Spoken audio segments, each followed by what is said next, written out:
This week on Engage the Sage. Hi everyone, I'm Don Saucier. Welcome to this week's episode of Engage the Sage. This week I'm going to talk to you about a topic that's important to both students and instructors, and that's extra credit. Whether it's the beginning of the semester and you still get a lot of teaching and learning left to do in your class, whether it's the end of the semester and you're about to wrap up, the issue of extra credit is one you're going to want to think about in terms of your classes. Extra credit is the idea of providing your students with opportunities to earn points to improve their grade outside your regular point structure of your class. There's a lot of different ways that you can approach extra credit. There's a lot of different perspectives you can have on it. And what I'm going to do today is share with you some of my perspectives on extra credit. So first I want to talk to you about why I offer extra credit in my classes. I think that extra credit is a way to infuse empathy in my classes. Please check out the videos we've done in Empathetic course design. But basically what I'm saying is that extra credit is a way for us to empathize with the challenges that students might be facing throughout the semester. The challenges that our students might be facing over the course of our semester may hurt their performance in our class. They may have a bad day here or there. And extra credit is a way to make up for some of those bad days. Extra credit is also a way for me to get beyond the imperfections in my class. My class is not perfect. My teaching is not perfect. My assignments, my assessments, and my exams are not perfect. And my grading is not perfect. So extra credit is a way for me to deal with some of those imperfections. Extra credit is also a way for me to infuse effort points into my class. I think that every class should have effort points. Effort points are points that students get for working hard toward their class.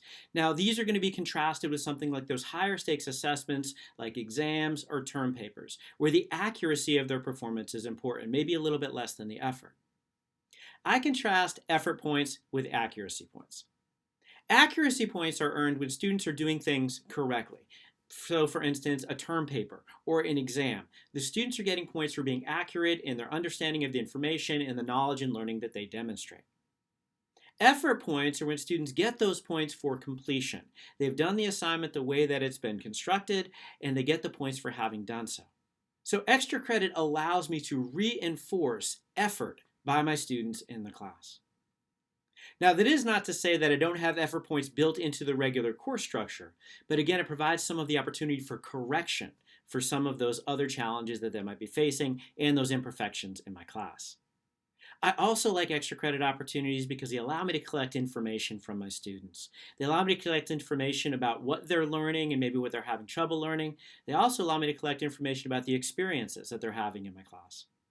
So now I'm going to talk about when I offer extra credit in my classes. A lot of people offer extra credit after a big high-stakes assessment. So after an exam or after a term paper, they'll give an opportunity for students to earn back maybe some of the points that they failed to earn. For a term paper, the extra credit may come with them revising the term paper. For an exam, maybe they take a shot at some of the items they didn't do as well on the first time around. I tend not to do that.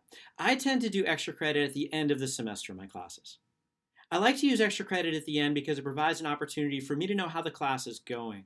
I can see how the learning has gone over that class. I can see how the grades have been in my class. And I can use it as a capstone for them to reflect on their learning over the entire semester of that course. I find doing it at the end makes it a lot simpler for me, a lot easier for them too. In terms of how much extra credit I offer in my classes, I tend to do one capstone extra credit assignment at the end of my class for about 3 to 5% of the total points in the class. Now, obviously, that's my recommendation. If you want to do something else, that's completely, totally fine. When I'm creating extra credit opportunities in my class, I do it using two guiding principles. The first guiding principle is the extra credit opportunity should be valuable. When I say valuable, I want the opportunity to be valuable both for my students and for me.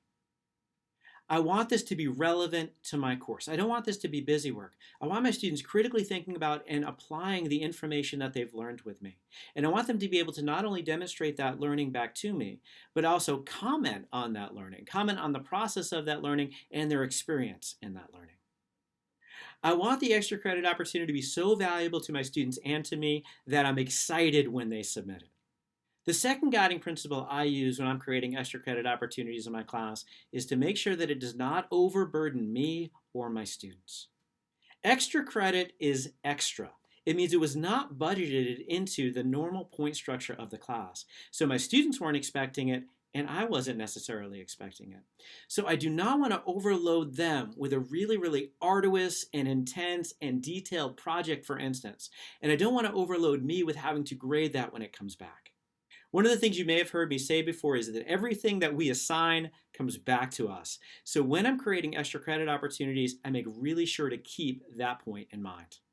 So when I'm creating these opportunities, I want to make sure that they are going to be awesome. I want to make sure that they're going to be interesting and relevant and valuable. I don't want them to necessarily be long or really work intensive.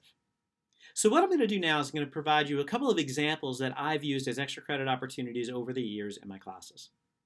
Now, one thing I'll note is that across all of these, I will institute some guidelines for the students to complete it, and those guidelines will contain a maximum, either a maximum number of words or pages, or a maximum length of time in what they're creating.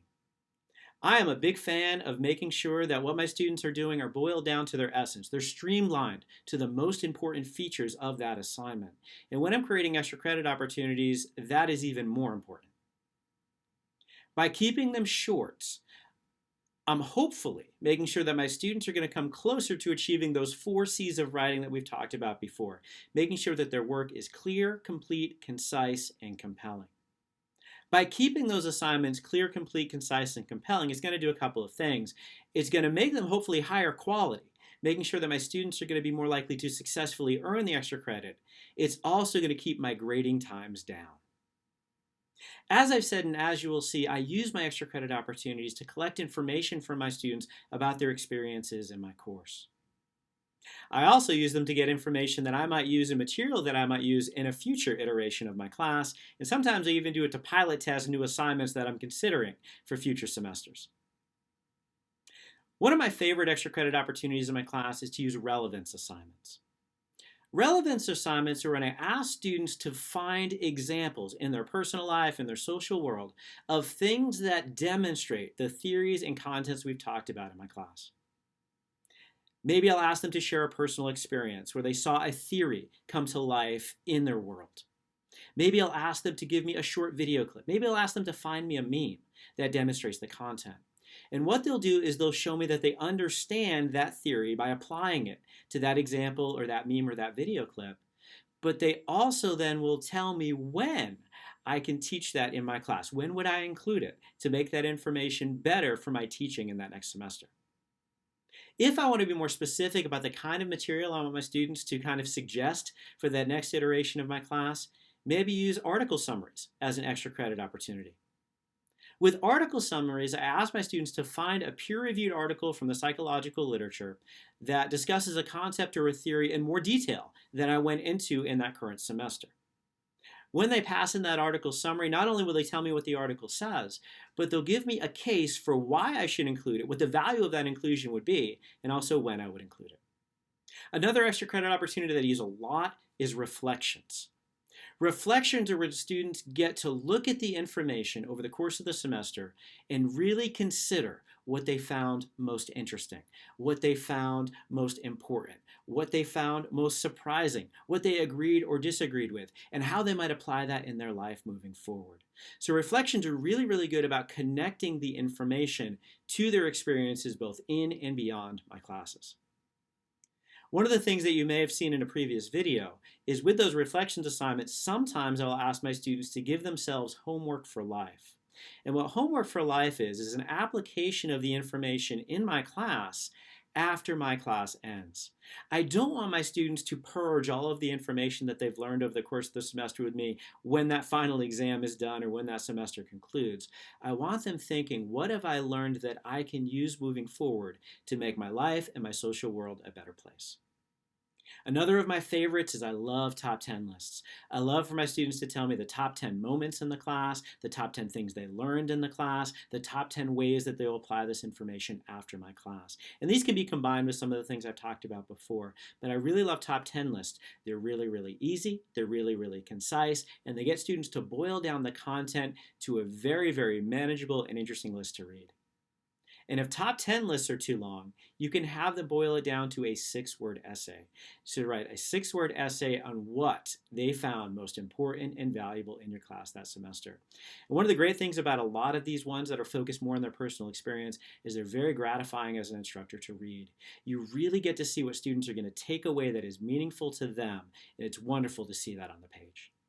One final suggestion that I have used in some of my classes for an extra credit opportunity is to have your students create their own assignment for extra credit. So what I do with this is I'll say this extra credit opportunity is going to worth this many points. You tell me what you're going to do. You tell me why you're going to do it, and then you do it. Again, I'll provide some maximums to keep those clear, complete, concise, and compelling, but oftentimes they'll do something more creative than anything I would have ever designed. And this is a great way to, again, come up with ideas for assignments you might consider assigning to your students in a future semester.